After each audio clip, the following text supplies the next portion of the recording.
Cinema మహా Maruti talkies cinema రివ్యూకు స్వాగతం. నేను మిస్టర్ బీ. మాట సూటిగా ఉంటుంది, మ్యాటర్ క్లియర్ గా ఉంటుంది. వీడియో టాకీస్ రాజా. ఇప్పుడు రివ్యూలో వెళదాం. యంగ్ హీరో నారా రోహిత్ ప్రయోగాత్మక చిత్రాల సూపర్ హీరోగా మంచి పేరు దక్కించుకుంటూనే వస్తున్నారు. ఇప్పటి వరకు దాదాపు ఆయన నటించిన అన్ని సినిమాలు మంచి పేరునైతే దక్కించుకున్నాయి, కానీ పైసలను మాత్రం రాబట్టుకోలేకపోయాయి. ఈ సినిమాతో ఆ కోరిక నెరవేరుతుంది అనుకుంటూ వరుసగా సినిమాలు అయితే చేసుకుంటూ వెళ్తున్నారు, కానీ ఆయన కెరియర్ ని కమర్షియల్ గా కూడా సూపర్ పొటెన్షియల్ గా నిలబెట్టే సినిమా ఇంతవరకు పడలేదనే మాట్లాడుకోవాలి. కానీ ఆయన ప్రయత్నంలో మాత్రం ఎటువంటి వెనకడుగు కనిపించడం లేదు. తాజాగా అసురా సినిమాతో తన అదృష్టాన్ని మళ్లీ పరీక్షించుకోవడానికి ఈ వారం థియేటర్లకు వచ్చాడు నారా రోహిత్. మరి ఈ అసురుడైన నారా రోహిత్ ఆశిస్తున్న సక్సెస్ ని అందిస్తాడా చూద్దాం మన సమీక్షలో. సినిమా కథ విషయానికి వస్తే, ధర్మతేజ్ రాజమండ్రి సెంట్రల్ జైల్లో జైలర్, సిన్సియర్ పోలీస్ ఆఫీసర్. చేసిన నేరం చిన్నదైనా పెద్దదైనా వాడు శిక్ష అనుభవించి తీరాల్సిందే. చట్టపరంగా అయినా చట్ట విరుద్ధంగా అయినా ఆ శిక్షను అమలు చేసేస్తూ ఉంటాడు ధర్మ.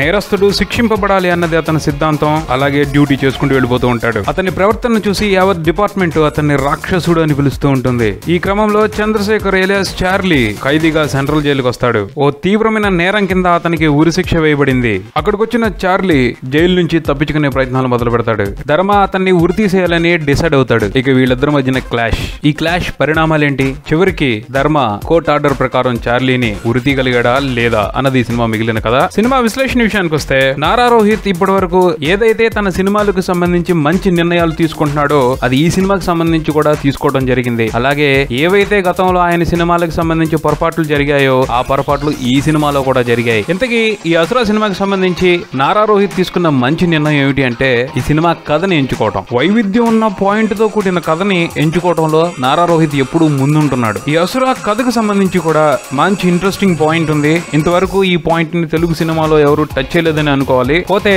ఇంతకు ముందు సినిమాలకు మళ్ళీ ఈ సినిమాలో కూడా జరిగిన పొరపాటు ఏంటి అంటే, మంచి కథకి సరైన కథనం తోడవట్లేదు. ఇదేదో ఫ్రెష్ గా జరుగుతుంది కాదు, గత 4-5 సినిమాలుగా నారా రోహిత్ కి సంబంధించి జరుగుతున్న పొరపాటే ఈ సినిమాలో కూడా అదే కంటిన్యూ అయ్యింది. ఈ విషయంగా మాత్రం నారా రోహిత్ చాలా జాగ్రత్త తీసుకోవాల్సిన అవసరం ఉంది. ఎందుకంటే మంచి మంచి పాయింట్స్ వేస్ట్ అయిపోతున్నాయి. అంత మట్టుగా కాదు, ఇలాంటి మంచి కథలు ఉన్న సినిమాలు ఆడకపోవటం మూలంగా తెలుగు సినిమా ప్రేక్షకుల టేస్ట్ ని అందరూ ప్రశ్నించే పరిస్థితి ఎదురవుతుంది. వీళ్ళు మంచి సినిమాలు చూడరు, రొటీన్ సినిమాలు చూస్తారో అని నిందలు మోయాల్సి వస్తుంది. గత కొన్ని సినిమాలుగా చూస్తే నారా రోహిత్ తో సినిమాలు చేసే ప్రతి దర్శకుడు కూడా మంచి కథతోనే వస్తున్నాడు. కానీ స్క్రీన్ ప్లే విషయానికి వచ్చేప్పటికి ఫస్ట్ హాఫ్ లో 4 మంచి సీన్లు, చివరికి క్లైమాక్స్ బాగా రాసుకుంటున్నారు, మధ్యలో అంతా ఏదో లాగేస్తున్నారు. అన్ని సినిమాల్లోనూ ఇదే గొడవ. ఈ అసురా సినిమాలో కూడా ఇదే పొరపాటు ఉంది. అసురా సినిమా పాయింట్ వినగానే ఎవరికైనా సరే ఆసక్తి కలుగుతుంది. విలన్ ఉరి తప్పించుకోవడానికి ఎటువంటి స్కీమ్స్ వేస్తాడు, వాటిని హీరో ఎలా బ్రేక్ చేస్తాడు అన్న సంగతిని ఊహించుకుంటుంటేనే బోల్డంత క్యూరియాసిటీ కలుగుతుంది. ఇక సినిమాలో దర్శకుడు ఏ రేంజ్ లో గేమ్ ఆడాలి, ప్రేక్షకుల్ని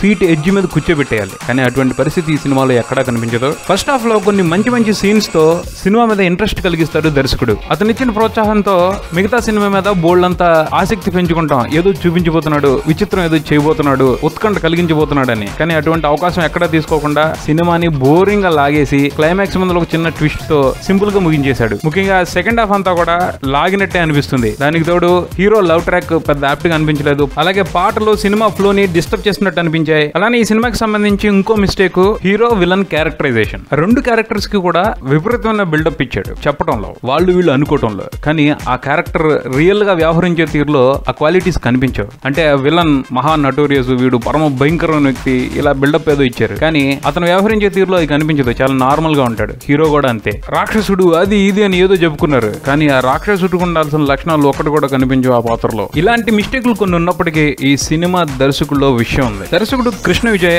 మంచి పాయింట్ ఎంచుకున్నాడు. అలాగే తను అనుకున్న బడ్జెట్ లో మంచి అవుట్పుట్ ను కూడా రాబట్టుకున్నాడు అనుకోవచ్చు. టెక్నికల్ గా చూసుకుంటే తక్కువ బడ్జెట్ లో ఇంత క్వాలిటీగా సినిమాని బయటికి తీసుకురావడం మామూలు విషయం కాదు. టెక్నీషియన్ గా అతను సక్సెస్ అయ్యాడు. రైటర్ గా ఇంకాస్త షైన్ అయితే సూపర్ గా ఉండేది. ఈ సినిమా స్క్రీన్ ప్లే విషయంగా ఇంకాస్త టైం తీసుకుని మంచి అవుట్పుట్ కోసం ట్రై చేసినట్టయితే అసురా రూపంలో మంచి సినిమాని తెలుగు ప్రేక్షకులు తప్పకుండా చూసుండేవాళ్ళు. టెక్నికల్ గా చూసుకుంటే ఈ సినిమాకి సంబంధించిన అన్ని విభాగాలు మంచి పనితనాన్ని కనబరిచాయి. సాయి కార్తిక్ మ్యూజిక్ బాగుంది. ముఖ్యంగా బ్యాక్ స్కోర్ మంచి ఫీల్ కలిగించింది. నటీనటుల అభినయ విషయానికి వస్తే, నారా రోహిత్ కి ట్రైలర్ మేడ్ పాత్ర.